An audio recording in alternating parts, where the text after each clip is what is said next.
Donc, je remercie d'abord Olivier Norek d'avoir bien voulu accepter notre invitation cet après-midi ici à Nice. Donc, il est arrivé avec le train de 2h30 avec un petit peu de retard, quelques problèmes en route, mais il est là. Donc, la première question que je vais vous poser, peut-être, Olivier, c'est pourquoi un Français, vous êtes écrivain, auteur de romans policiers, pourquoi est-ce que vous écrivez un livre sur la guerre d'hiver sur la Finlande ? Oui, c'est la question que je me pose encore. Je pense que tous les auteurs et les autrices rêvent un jour de tomber sur une histoire, je vais dire absolument parfaite, mais attention, ne vous méprenez pas, je ne suis pas en train de dire que la guerre d'hiver que je suis en train de faire des compliments sur ça, pas du tout. C'est que cette histoire est tellement grande, elle est tellement incroyable. La bravoure de ces soldats et le courage de ces soldats et de ces lotas, qui ont été aussi des femmes qui ont accompagné ces soldats pendant la guerre, est tellement immense. Et ce qui va se passer pendant 105 jours est tellement incroyable que si j'avais dû l'écrire, j'aurais baissé un peu les curseurs. Pour vous raconter l'histoire en entier, j'étais dans le sud de la France, chez mes parents, et j'ai entendu une voix. J'ai entendu la voix de Vladimir Poutine, qui nous menaçait d'un hiver nucléaire si jamais on soutenait l'Ukraine. Susanna est la traductrice des guerriers de l'hiver. C'est Susanna, c'est ça. Elle est la traductrice des guerriers de l'hiver, et elle a fait un travail formidable. C'est-à-dire que dans ce roman, moi, quand j'écris, les Finlandais parlent tous la même langue. Mais évidemment, il y a des Finlandais de la frontière de la Russie, des Finlandais du sud, vers Helsinki et Turku, et des Finlandais vers Petsamo, vers le nord. Donc il y a des dialectes différents. Susanna est allée récupérer des gens qui parlaient exactement ces dialogues à l'époque de 1939-1940, ce qui fait que si dans mon roman, ils parlent tous un joli français, dans la version finnoise, tous les soldats parlent le dialecte exact de l'endroit où ils se trouvaient. Donc c'est un travail gigantesque qui a été fait, et je voudrais vous remercier pour ça. Alors on reprend. Je suis dans le sud de la France, je suis chez mes parents, et j'entends la voix de Vladimir Poutine qui nous menace d'une guerre nucléaire si jamais on soutient l'Ukraine. Et donc un hiver nucléaire en 2022, j'étais vraiment pas prêt. Donc j'ai une réaction qui est une réaction citoyenne. La base de la phobie, la base des craintes, c'est l'ignorance. Donc j'ai eu peur de cette déclaration de guerre de Poutine vers l'Europe, et donc je me suis intéressé à l'histoire de la Russie sur un siècle. Parce que je pense que l'histoire d'hier peut expliquer aujourd'hui et nous donner les armes intellectuelles pour demain. Et en faisant ce scan de un siècle de relations internationales entre la Russie et le reste du monde, je découvre cette toute petite guerre de 105 jours qui s'est déroulée par moins 51 degrés, le jour où, en novembre 1939, la Russie de 171 millions de personnes décide d'envahir la Finlande de 3 millions de personnes. Et donc je découvre donc une guerre incroyable avec des actes de bravoure et de courage incroyables aussi, de ce moment climatique qui est quasiment invivable, moins 51 degrés, on ne peut rien faire par moins 51 degrés. Et je découvre à l'intérieur des personnages complètement fous comme celui de Simo Häyhä, comme celui du maréchal Mannerheim, dont on parlera tout à l'heure, comme celui du psychopathe Juutilainen, qui va être le chef de guerre de Simo Häyhä. Et ces personnages sont si grands, si gigantesques, que je sais que je dois aller raconter cette histoire. Je prends mon sac à dos et je pars pendant 4 mois en Finlande, au même moment, exactement au même moment que la période de cette guerre. Mais si j'ai voulu raconter cette guerre, c'est surtout qu'en fait, elle a été effacée des manuels scolaires français, elle a été effacée de notre histoire. Et même mon père, qui est professeur d'histoire, quand je lui ai parlé de la guerre d'hiver, il savait bien qu'à un moment donné, la Russie a tenté l'invasion de la Finlande, mais il n'en savait rien de plus. Donc je me suis dit qu'il fallait raconter absolument cette histoire. Et donc j'ai appelé mon éditrice, et donc je l'ai informé que quelques semaines plus tard, je serai en Finlande à la recherche de cette histoire. Voilà la réponse à votre question. Très bien. Donc peut-être ensuite, quand j'ai lu ce livre, j'étais vraiment impressionnée par votre travail de recherche, parce que donc, je suis française, je suis niçoise, mais j'habite en Finlande depuis 50 ans.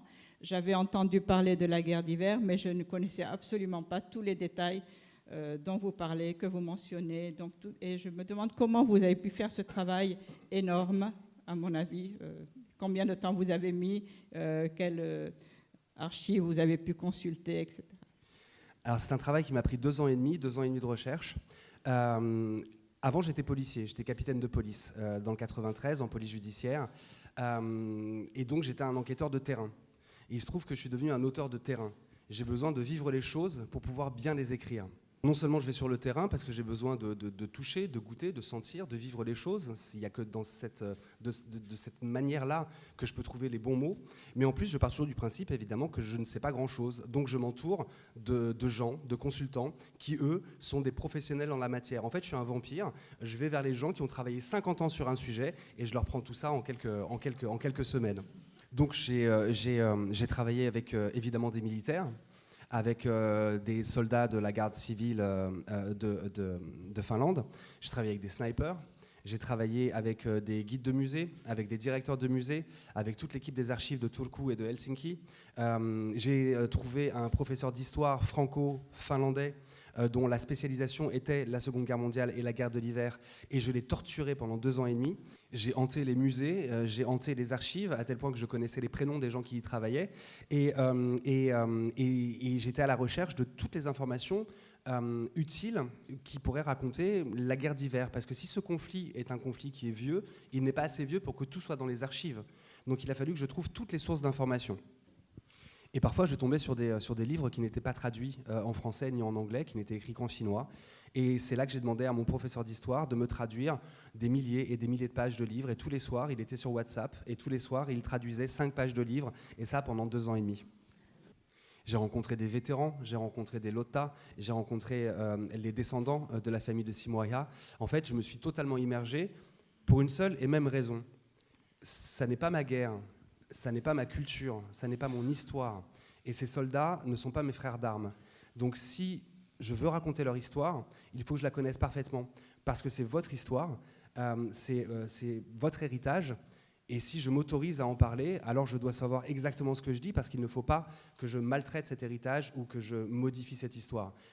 Donc, ce qui m'a beaucoup intéressé dans ce livre aussi, c'est le parallèle qu'on peut faire entre la situation actuelle et la situation qui est présentée dans ce livre.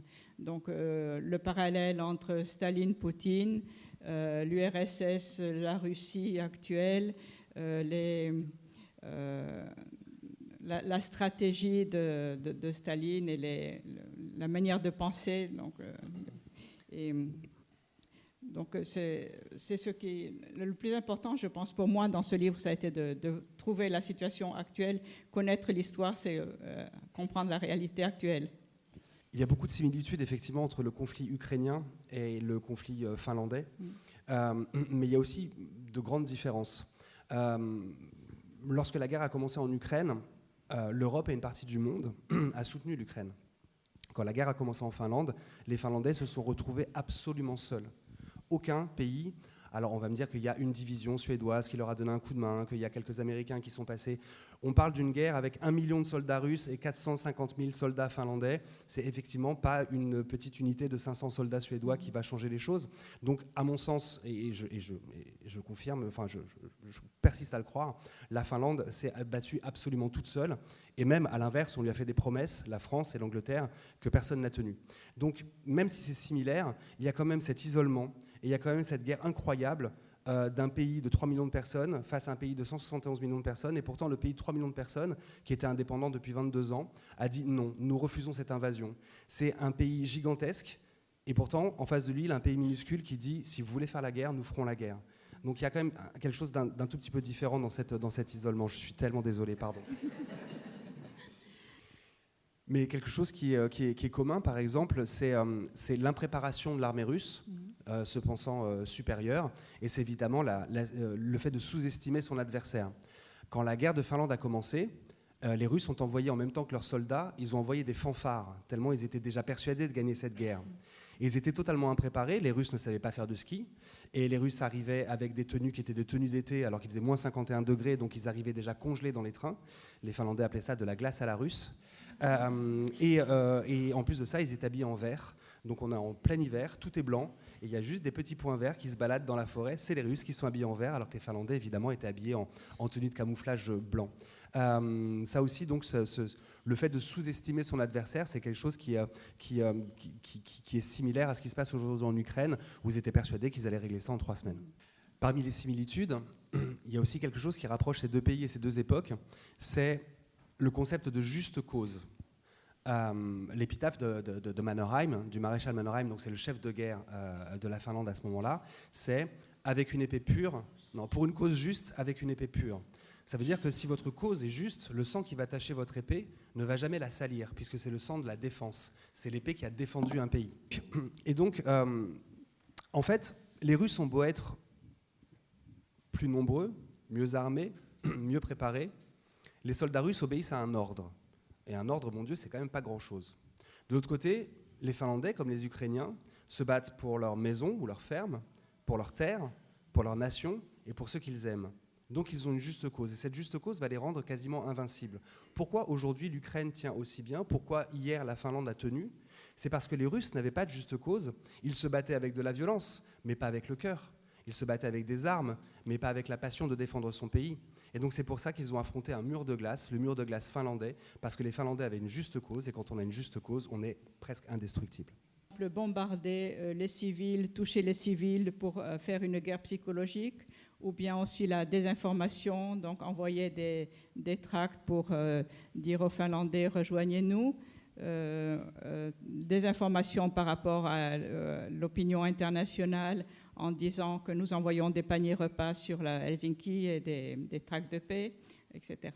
Donc en plus, peut-être le fait que Staline envoyait les Ukrainiens en première ligne, enfin pas Staline, mais donc ses commandants envoyaient les Ukrainiens en première ligne sur les routes minées, comme Poutine, on dit que Poutine maintenant envoie les Mongols au premier rang, donc c'était beaucoup de similitudes dans ces cas-là, dans ces petits cas.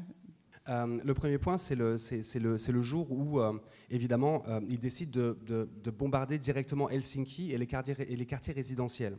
Parce que Staline avait décidé que plus leur première attaque serait traumatisante, plus elle choquerait les Finlandais et plus la guerre serait courte. Donc ils ont décidé de bombarder Helsinki, qui à ce moment-là n'était pas évacuée. Évidemment, l'opinion mondiale s'est offusquée de voir que la Russie bombardait les quartiers résidentiels, et Molotov a dû s'expliquer. Le commissaire au peuple a dû s'expliquer, et il a dit mais nous n'envoyons pas des obus au-dessus d'Helsinki. Ce que nous envoyons, ce sont des paniers repas. Les Finlandais, qui ne manquent pas d'humour, ont répondu alors écoutez, si vous venez avec la nourriture, permettez-nous d'apporter l'alcool, nous viendrons donc avec des petits cocktails, et c'est pour ça qu'ils ont appelé ça des cocktails Molotov. C'est en réponse à Molotov qui avait dit on ne bombarde pas la Finlande, on leur envoie des paniers repas. L'autre point, vous parliez de la manière dont les Russes traitaient leurs soldats, c'est-à-dire de manière assez... enfin, ils les considèrent en gros comme l'essence qu'il y a dans les réservoirs des voitures, ou comme les cartouches qu'on met dans les chargeurs. Et une anecdote dans le roman est terrible à ce sujet, de la manière dont les Russes traitent leurs soldats. Les ordres viennent du Kremlin et doivent être appliqués à des milliers de kilomètres plus loin en Finlande. Donc évidemment, les ordres ne sont pas les bons, ils ne sont pas adaptés au moment, ils ne sont pas adaptés au terrain, ils ne sont pas adaptés à ce qui se passe à ce moment M. Et pourtant, les Russes, dans une sorte d'obédience, dans une sorte de déférence absolue envers Staline, appliquent tous les ordres qu'ils reçoivent du Kremlin, même si ces ordres sont complètement stupides. Alors voilà ce jour terrible où nos gamins, soldats russes, sont devant une plaine, sans nulle part pour se protéger, et au bout de cette plaine, il y a une douzaine de mitrailleuses bien vissées dans le sol, prêtes à les déchiqueter. Et les soldats disent mais on ne va pas y aller, on va juste se faire déchiqueter par les mitrailleuses. Et les officiers leur disent c'est pourtant les ordres du Kremlin. Mais l'officier est quand même inquiet, il va voir l'officier politique et lui dit écoute, regarde, on ne peut pas envoyer les soldats là-bas, tu vois bien qu'il n'y a nulle part pour se cacher, ils vont juste se faire déchiqueter, il n'y a aucun abri. Et donc l'officier politique dit envoie une vague de 1000 soldats. Et donc l'officier militaire envoie une vague de 1000 soldats, et sous les yeux, les soldats se font littéralement déchiqueter par les mitrailleuses. Et l'officier politique dit envoie encore 1000 soldats. Alors l'officier militaire, pour ne pas se prendre une balle dans la tête, envoie encore 1000 soldats. Et puis encore 1000 soldats. Et puis encore 1000 soldats. Et l'officier politique lui dit tu vois, il fait moins 51 degrés aujourd'hui. Dans 1 heure, les corps seront durs comme de la pierre. Tu cherchais un abri pour protéger tes soldats, je t'ai construit un abri. Voilà à quel point la vie du soldat russe était considérée comme absolument rien du tout. De l'autre côté, les Finlandais, quand ils avaient un blessé ou un mort, quand ils avaient un mort, ils attendaient la nuit et ils envoyaient une équipe pour aller récupérer le corps, pour que ce corps soit à chaque fois déposé devant la ferme, devant sa famille. Aucun soldat finlandais n'a été laissé derrière. Donc ensuite, peut-être on va parler des personnages. Donc le personnage principal, c'est bien sûr Simo Ahayua. donc difficile à prononcer, mais c'est un petit paysan finlandais, même de petite taille, qui est simplement habitué à tirer les animaux, à chasser dans la forêt de son village. Et tout d'un coup, il se retrouve à la guerre et c'est un excellent tireur parce que son père lui a appris beaucoup de choses. Et donc, il apprend aussi à comprendre le système de l'ennemi. Il s'aperçoit, par exemple, qu'il y a, on voit la fumée, la buée qui sort de la bouche donc, il y a Simo, et puis après, il y a Juutilainen qui sera un deuxième. Oui. Simo Eha, c'est un jeune fermier, il a 30 ans, il a un visage d'ange, vous le verrez, il a la première page du bouquin. Visiblement absolument pas fait ni pour la violence, ni pour un jour tuer quelqu'un. Il mesure 1m52, donc il fait à peu près la taille de son fusil. Il est tellement petit que de temps en temps, quand il monte dans un camion militaire, les soldats lui demandent de descendre pensant qu'il est un enfant. Et voilà celui que les Russes vont craindre, voilà celui qui va faire trembler toute une armée, voilà celui qu'on va appeler la mort blanche, quand un jour la Russie décide d'attaquer son pays et qu'il devient sniper pour l'armée finlandaise. Simo, il est intéressant parce que c'est le concept c'est ce après quoi court chaque auteur et chaque autrice. C'est le personnage qui va se sublimer, celui qui n'était pas fait pour cette mission et qui pourtant va la remplir de manière incroyable, c'est-à-dire va se dépasser. Simo Eha, lui, il chasse les loups et les ours qui attaquent son bétail. Et le jour, on lui dit que cette fois-ci, c'est plus des loups et des ours qui attaquent, mais ce sont des Russes. Il va changer de proie. Il va devenir le prédateur de ces soldats russes. Et il va en tuer près de 542, il va en tuer 542 exactement avec son fusil de chasse, qu'il ne changera jamais. Et probablement le double ou le triple à la mitrailleuse. Il va devenir donc une sorte de mass murderer. Il va devenir le cauchemar de toute la 8e armée russe. Mais cette fois-ci, il ne se bat pas contre des animaux, il se bat contre des êtres humains, des Russes, qui s'adaptent et qui apprennent. Donc lui aussi va devoir apprendre. Et toutes les techniques qu'il va apprendre au fur et à mesure sont des techniques qu'il a apprises sur le terrain, qu'il a appris en fait juste en survivant. Mettre de la suie sur son canon pour pas que le soleil se réverbère et dévoile sa position. Ne jamais utiliser de lunettes de visée pour que le soleil ne réverbère pas dans la lentille de la lunette de visée et dévoile sa position. Mettre de la neige dans sa bouche pour que quand il respire, il n'y ait pas de condensation, il n'y ait pas de buée, sinon ça pourrait à nouveau dévoiler sa position. Tasser de la neige devant son fusil pour que quand il tire, il n'y ait pas un petit nuage de neige à cause du recul de l'arme. Et tout ça, il l'a appris au fur et à mesure en s'opposant aux Russes et en faisant des duels avec d'autres snipers. Donc il a appris sur le terrain et il a survécu grâce à cette technique et grâce aussi au fait qu'il s'adaptait tout le temps. À chaque combat, il devenait meilleur. Alors, en devenant le cauchemar de la Russie, évidemment, il est devenu la première cible de la Russie, la première cible de tous ces soldats. Et donc, il fallait absolument tuer Simo. Il ne fallait surtout pas que la rumeur que Simo soit invincible, immortel, le meilleur tireur de tous les temps, gagne tous les régiments de Russie et commence à faire trop peur. Et donc, le but, c'était d'attraper Simo. Et un général a dit, attrapez Simo, la guerre sera terminée pour vous. Vous pourrez rentrer chez vous, on vous offrira même une machine à laver et une machine à coudre. Mais il faut l'attraper, l'accrocher à un arbre, lui ouvrir le ventre et lui sortir les tripes pour que les autres soldats voient qu'il n'était rien d'autre qu'humain, puisqu'on commençait à penser même que Simo était quasiment immortel, une sorte de divinité finlandaise qui aidait les Finlandais. Alors on a attaqué Simo à la grenade, on a attaqué Simo au mortier, au canon, au fusil anti-char, à la balle explosive. On lui a envoyé 2, 3, 4 snipers en même temps. On lui a envoyé des unités entières en même temps. Et jamais personne n'a réussi à toucher Simo, ni même à l'effleurer. Et il commençait à faire tellement peur qu'il suffisait de prononcer son nom pour que des unités entières de Russes fassent demi-tour. Et là aussi, j'ai une super anecdote à vous raconter. Un jour, Simo était avec un autre soldat, mais plus jeune, à qui il apprenait toutes les techniques du tir et les techniques de survie dans cette guerre. Et tout à son enseignement, il ne voit pas qu'une unité de 40 soldats russes arrive vers lui. Et quand il se retourne, ils se font face à face. Simo voit bien les 40 soldats, et les 40 soldats voient bien, puisque l'image de Simo était connue, et même elle était dans les tracts et dans la propagande, reconnaissent Simo, et ils sont tous les deux très embêtés. Simo parce qu'ils sont 40 et qu'il ne va pas y réussir, et les soldats russes parce qu'ils pensent qu'il est immortel. Alors conscient évidemment de la situation, Simo se jette derrière un talus de neige et embarque son jeune élève avec lui. Et il sait très bien que ce talus de neige n'est absolument pas une protection. J'ai été flic pendant 18 ans. J'aime beaucoup voir dans les séries les gens qui se cachent derrière des canapés ou qui se cachent derrière des tables quand on leur tire dessus à la mitrailleuse. Ça ne sert à rien. Les balles traversent. Donc Simo, lui, sait très bien que, en fait, il n'en a plus que pour quelques secondes. Et donc il regarde son chargeur, il y a 5 cartouches à l'intérieur, et il s'apprête à se lever et à faire son dernier tir, le baroud d'honneur, prêt à tuer 5 derniers Russes. Et au moment où il va se lever, il y a son jeune apprenti qui, lui, sait très bien qui est Simo. Il le rattrape par la manche, il le rassied, il prend la voix de Simo, et derrière le talus, il dit « Je suis Simo Häyhä. Est-ce que vous voulez voir demain ?» Ils attendent 30 secondes, ils se lèvent, ils regardent. Les 40 Russes s'étaient barrés parce que oui, effectivement, ils voulaient voir le lendemain. Et donc, c'est à ce tel point que Simo était craint par les soldats russes. Il réussissait à faire demi-tour à des unités entières. Est-ce que c'est vraiment la réalité?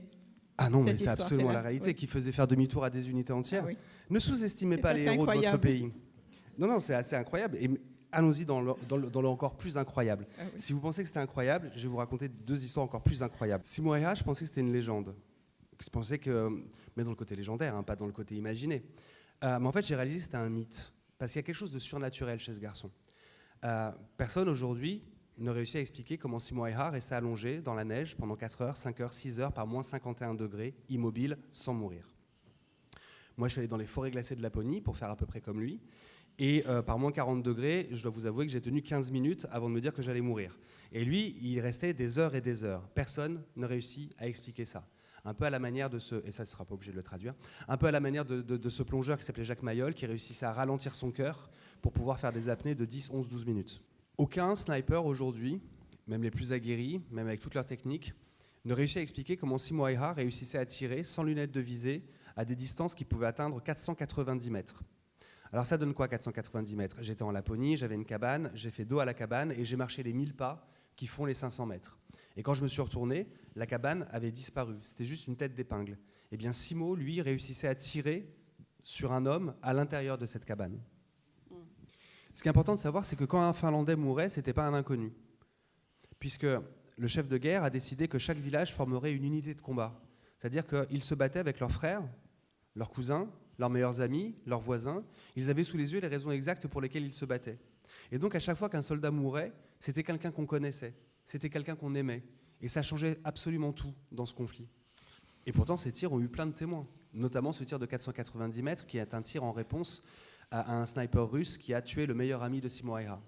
Et en fait, Simo Häyhä ne tirait pas sur quelqu'un. En fait, il se souvenait de l'étincelle. L'étincelle qui sort de la bouche du canon du fusil du sniper russe. Et cette étincelle qui a emporté la vie de son ami, il s'en est souvenu, elle s'est marquée dans son esprit. Ce qui fait qu'elle aurait pu être à 200 mètres, à 300 mètres, à 800 mètres. Il n'a pas visé sur un sniper, il s'est souvenu de l'endroit dans ce bois noir où était l'étincelle. Et donc il s'est installé à 490 mètres, il a tiré, et on n'a plus jamais entendu parler de ce sniper russe. Donc ce qui est incroyable, c'est que à la fois cette guerre est au-delà de l'explicable, mais c'est surtout de l'incroyable, dans le vrai sens du terme, qu'on ne peut pas croire. Mais même les personnages de cette guerre, on ne pourrait presque pas les croire. Ce qui fait que c'est la première fois dans ma petite carrière d'écrivain où j'ai dû mettre à la fin du roman tout ce que vous allez lire ou tout ce que vous avez lu est vrai, sinon personne, absolument personne, ne m'aurait jamais cru ou n'aurait jamais cru cette histoire.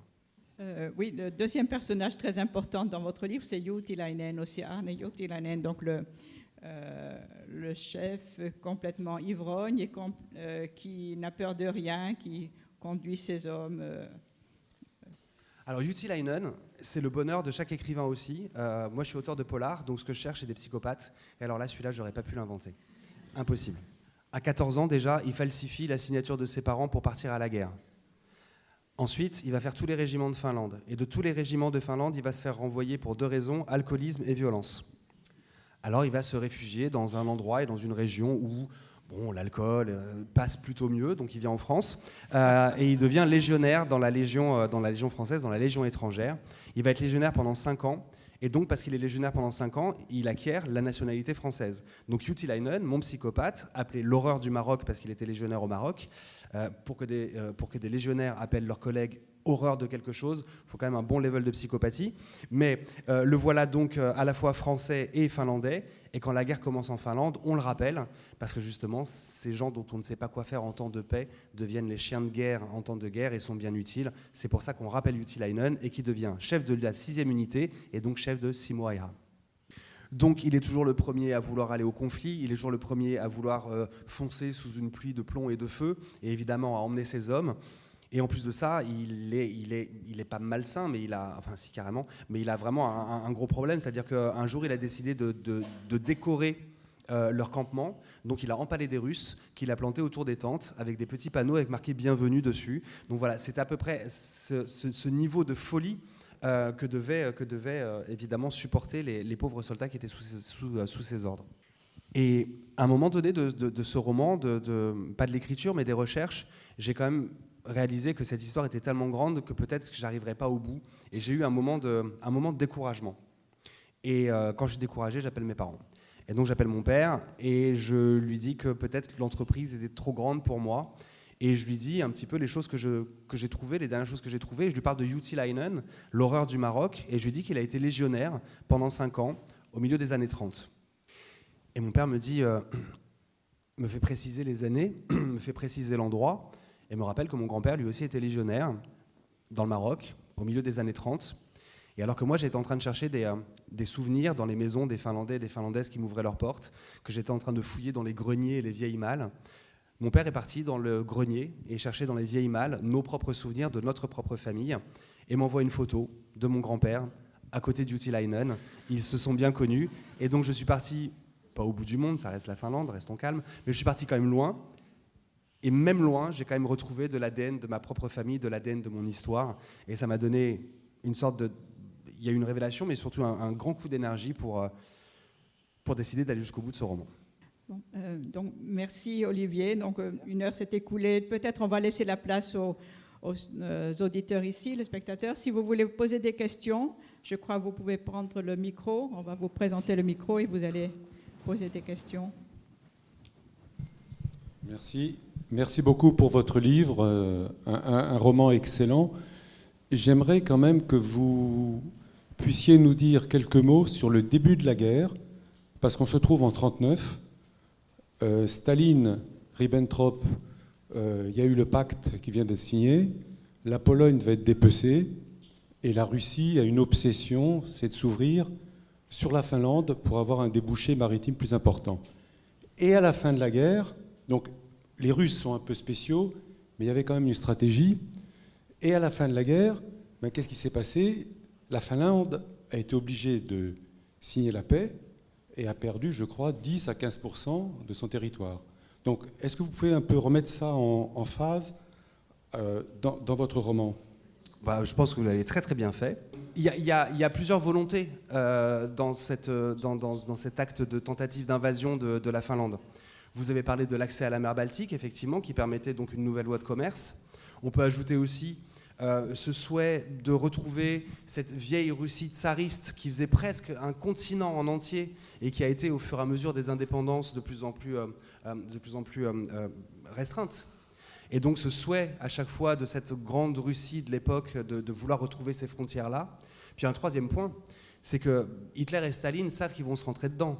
Ils ont beau avoir signé le pacte Molotov-Ribbentrop, évidemment, ils savent qu'à un moment donné, ils vont s'opposer. Ils ont beau signer un traité de non-agression, on imagine bien qu'ils ont dans la main gauche un stylo et dans la main droite un couteau, prêt à s'attaquer. Et la grande crainte de Staline, c'était que les Allemands passent par la Finlande et que la Finlande ne réagisse pas, et qu'en passant par l'isthme de Carélie, eh bien, ils soient à quelques kilomètres de Leningrad sans qu'il y ait eu la moindre cartouche tirée. Donc voilà la triple raison de cette volonté d'invasion de la Finlande. Ça fait quand même rire de parler d'histoire, parce que quand même, moi j'ai eu 5 sur 20 au bac français, donc j'étais pas du tout fait pour écrire, et j'ai eu encore moins en histoire. Donc ça a été le regard a été un peu interloqué de celui de mon père quand je lui ai dit que j'allais écrire des livres déjà, et puis en plus quand j'allais écrire un livre d'histoire. Donc voilà, je trouve ça très agréable de parler histoire maintenant que je sais 105 jours d'histoire en Finlande. Le reste que je connais pas. Vous avez parlé tout à l'heure des promesses franco-britanniques d'aller aider la Finlande. En fait, c'était bien réel, puisqu'un corps expéditionnaire avait été monté, qui a été détourné pour aller aider les Norvégiens à Narvik. Et en fait,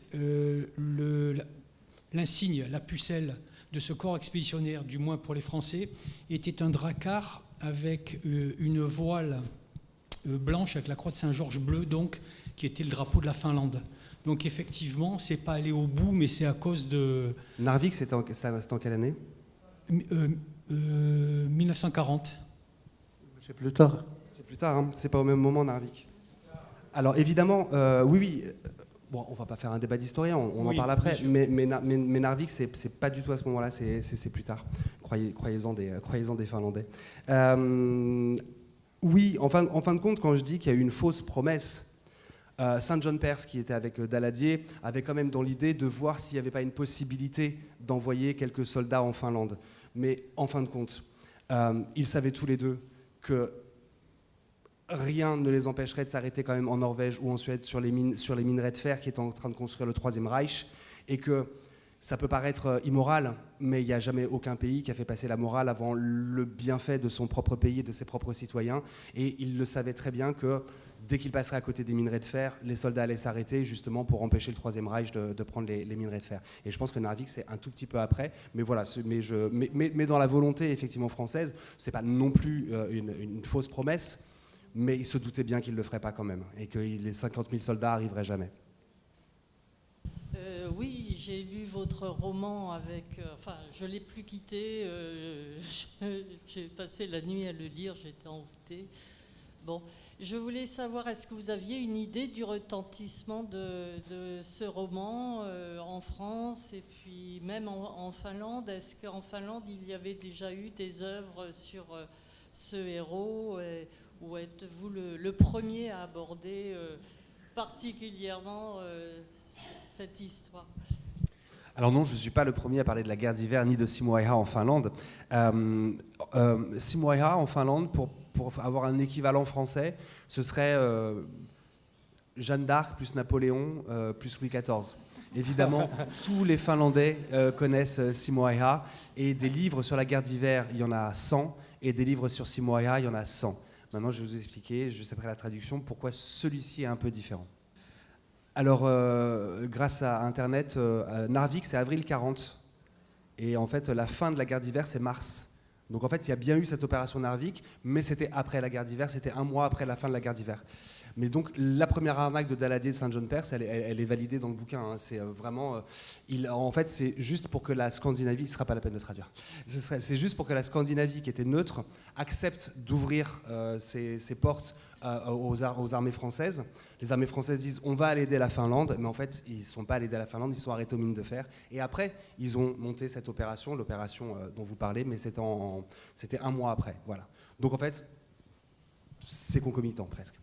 Pour répondre à cette question, pas du tout, j'ai déjà oublié, Simo, papa, le livre. C'est le moment que j'aime bien, surtout quand il y a des Finlandais. Parlons un peu des Finlandais. La Finlande, c'est quand même un pays où une grande partie de l'année, il fait des températures de moins 10, moins 20, moins 30. La Finlande, c'est quand même un pays où une partie de l'année, il y a 4 ou 5 heures de soleil par jour, qui est un pays composé de forêts glacées en leur sein, d'infinies plaines de granit sur lesquelles on ne peut rien construire, de 150 000 lacs et de 300 000 marais.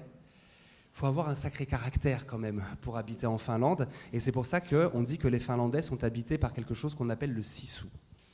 La plupart des pays ont modifié leur nature à leur confort. Je connais assez peu de pays comme la Finlande, où les Finlandaises et les Finlandais ont décidé qu'ils ne modifieraient pas leur nature, mais qu'ils s'adapteraient à la difficulté de cette nature. Et je pense qu'on ressemble aussi au pays dans lequel on habite. Et je pense que ça peut expliquer que les Finlandaises et les Finlandais, en faisant des gros clichés évidemment, parce que vous êtes toutes et tous différents, sont un peu plus secrets, un peu plus intimes. Tout n'est pas amazing en 10 secondes comme aux États-Unis. Il faut un peu plus de temps. Pendant les 4 mois, on a répondu 3 fois à mon bonjour. Je ne considère pas que vous êtes impoli. Je pense qu'il faut un peu plus de temps pour que les amitiés naissent. Il y a une humilité qu'on retrouve même chez les soldats de la guerre d'hiver, et quand on demande à Simo Häyhä savez-vous que vous êtes un héros? Savez-vous ce que vous avez fait pour la Finlande? Il a simplement répondu « J'ai fait ce que j'avais à faire, comme absolument tout le reste des soldats ». Il ne s'est jamais mis en avant alors qu'il était une légende. Vous me demandez si ce livre est différent? Enfin, s'il y a des livres qui ont été écrits sur la guerre d'hiver et sur Simo Häyhä, oui. Il parle de la guerre d'hiver, il parle des stratégies, il parle des uniformes, il parle du poids des cartouches, de la vélocité des cartouches, mais pour qu'un Finlandais dise « je suis un héros, regardez ce que j'ai fait, regardez comme nous sommes forts », ça n'est pas vraiment dans leur culture. Et un livre écrit à hauteur d'homme, à hauteur de cœur, à hauteur d'émotion, un livre écrit avec la sensibilité, un livre de quelqu'un qui n'est pas finlandais et qui peut faire 3 pas en arrière et dire « regardez, ce sont des héros », bien ce livre-là, je ne crois pas qu'il existe vraiment en Finlande, pas parce qu'ils n'en sont pas capables, pas parce qu'ils ne l'ont pas voulu, mais parce que ce n'est pas dans leur nature de se vanter et de se présenter comme des héros. Et si vous saviez ô combien la guerre d'hiver a changé l'Europe, le monde, mais en tout cas l'Europe c'est certain, et que sans le sacrifice de ces soldats, on parlerait peut-être une langue différente, on aurait des frontières différentes ou une culture différente, eh bien ça rend encore plus incompréhensible le fait que les Finlandais n'aient pas mis en avant cette guerre. Mais ça n'est pas dans leur nature. Donc il a fallu quelqu'un de très très prétentieux, qui sait être prétentieux, un bon français, pour raconter, avec beaucoup de lyrisme et beaucoup d'emphase, cette guerre et ce qu'elle a été d'incroyable pour l'Europe, et comment elle a changé le monde probablement.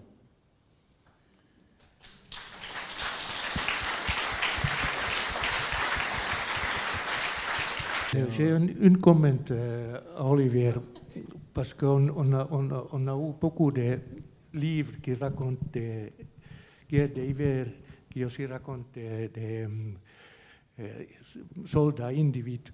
Mais on n'a pas eu un livre comme la tienne où on combine les deux, on combine les grandes scènes et les vies de petits gens à la fois. Et pour moi, c'est vraiment important, notamment pour les jeunes en Finlande, qui ne connaissent pas plus l'histoire, ils ne connaissent pas les détails des guerres. Et vous avez fait quelque chose qui est vraiment facile à apprendre, comprendre, et qui donne des morales pour tout notre pays et notre jeunesse, je crois.